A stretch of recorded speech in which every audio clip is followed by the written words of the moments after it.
शाहू महाराज नगरातील भूमिगत गटार योजनेच्या निकृष्ट कामाबाबत नागरिकांनी व्यक्त केलेल्या तीव्र नाराजीनंतर अखेर दिंडोरी पंचायत समितीच्या बांधकाम विभागाने या प्रकरणाची दखल घेतली आहे। पंचायत समितीचे उपअभियंता रवींद्र बाविस्कर यांनी घटनास्थळी जाऊन प्रत्यक्ष पाहणी केली। पाहणी दरम्यान नागरिकांनी केलेल्या अनेक तक्रारी प्राथमिकदृष्ट्या निदर्शनास आल्याने संबंधित ठेकेदाराला निकृष्ट काम दुरुस्ती करून आवश्यक त्या ठिकाणी नव्यानं काम करण्याच्या सूचना देण्यात आल्याची माहिती मिळाली। मागील अवघ्या 5 महिन्यांपूर्वी पूर्ण झालेल्या या भूमिगत गटार योजनेबाबत आता मोठ्या प्रमाणात प्रश्नचिन्ह निर्माण झाले आहे। काही दिवसांपासून सुरू झालेल्या पावसामुळे रस्त्यावर अनेक घरांच्या अंगणात पाणी साचू लागल्याने नागरिकांचा संताप अनावर झालेला आहे। संत रोहिदास सभागृहासमोरील परिसरात भूमिगत गटार असूनही पावसाच्या पाण्याचा योग्य निचरा होत नसल्याने चित्र पाहायला मिळत आहे। स्थानिकांच्या म्हणण्यानुसार अनेक चेंबर रस्त्याच्या पातळीपेक्षाही वर उभारण्यात आलेले आहेत। काही चेंबर फुटलेले आहेत, त्यावरील कॉन्क्रीटचे झाकण तडे जाऊन निकृष्ट दर्जाचे झाले असल्याचंच दिसून येत आहे। काही ठिकाणी ड्रेनेजची पाईपलाईन जुन्या सिमेंटच्या गटारीत टाकण्यात आलेली आहे। सांडपाणी पाईपमधून न जाता बाहेरून वाहत असल्याचं नागरिकांनी उपअभियंत्यांच्या निदर्शनास आणून दिलेलं आहे। अवघ्या काही सुमारे 30 फुटांच्या अंतरात तब्बल 11 पेक्षा अधिक चेंबर उभारण्यात आल्याबाबतही नागरिकांनी आश्चर्य व्यक्त केलं आहे। या प्रकारामुळे कामाच्या नियोजनावर प्रश्नचिन्ह उपस्थित होत असल्याचं स्थानिकांचं म्हणणं आहे।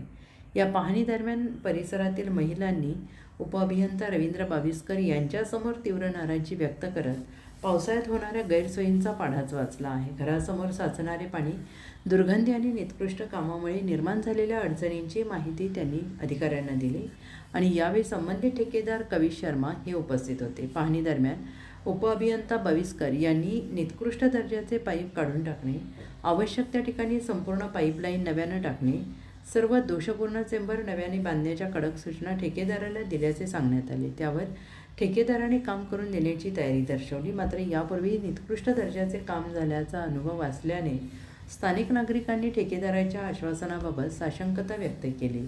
दुरुस्तीच्या नावाखाली पुन्हा जुनेच काम होऊ नये यासाठी यावेळी संपूर्ण काम तांत्रिक निकषानुसार आणि अधिकाऱ्यांच्या देखरेखीखालीच व्हावे अशी मागणी नागरिकांनी केली। दरम्यान या संपूर्ण प्रकरणाची वरिष्ठ पातळीवर चौकशी करून निकृष्ट कामासाठी जबाबदार असलेल्यांवर कारवाई करावी आणि शासनाच्या निधीतून दर्जेदार आणि टिकाऊ काम करून घ्यावे अशी मागणी शाहू महाराज नगरातील नागरिकांनी दिली आहे।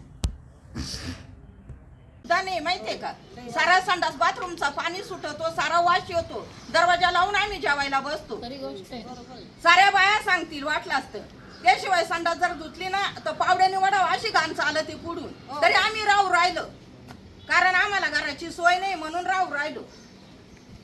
सांगून 2-4 वर्ष झाले तरी सोय आता करू मग करू असंच चाललंय त्यांचं।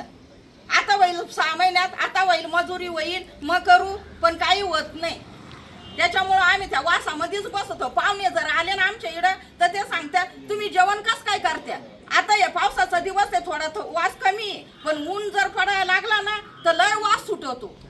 तुमच्या भागातील प्रत्येक बातमी पाहण्यासाठी तसेच अशाच ताज्या आणि विश्वासार्ह घडामोडींसाठी उत्तर महाराष्ट्र न्यूज नेटवर्क सोबत जोडलेले रहा। सोबतच फेसबुक, इंस्टाग्राम आणि यूट्यूबवरही आम्हाला लाईक आणि शेअर तसेच सबस्क्राईब आणि फॉलो करायला विसरू नका।